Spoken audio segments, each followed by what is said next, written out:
होगा ना, दूध का दूध पानी का पानी। एक बीमारी तो सामने वाले को भी है जो हमने अभी तक जिक्र भी नहीं किया है। एक्चुअली अभी मेरी गवाही होनी है, ठीक है, मेरी गवाही होनी है, मेरी गवाही हो जाने दीजिए, फिर होगा ना। हाय फ्रेंड्स, आई होप बढ़िया होंगे। वीडियो देख करके आप लोगों को कुछ समझ में आएंगे, और अगर नहीं समझ आए तो प्लीज़ मेरे वीडियो को लास्ट तक बने रहे, पूरी डिटेल से समझाते हैं।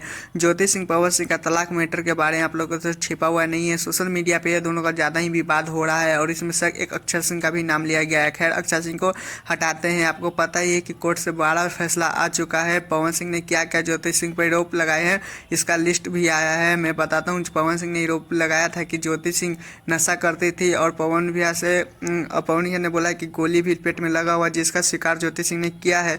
उसका वीडियो भी अपने लास्ट में दिखा देंगे, जिसमें ज्योति सिंह बोला है। उसके बाद बोलिए ज्योति सिंह की दूध का दूध पानी का पानी अब होगा। पवन सिंह का भी एक बीमारी है, और पता नहीं कैसा बीमारी है जो अभी तक खुलासा नहीं की है, लेकिन वो भी बोल रही थी कोर्ट में मैं भी गवाही दूंगा। खैर, पवन सिंह को क्या लगता है, ऐसे कर सकते हैं। मेरे चैनल नहीं तो चैनल को सब्सक्राइब, वीडियो को लाइक करें, और कॉमेंट में जरूर लिखिएगा ज्योति सिंह और पवन सिंह के बारे में। ये वीडियो के पेट में गोली के दाग है, इसमें सच्चाई कितनी है? जी है।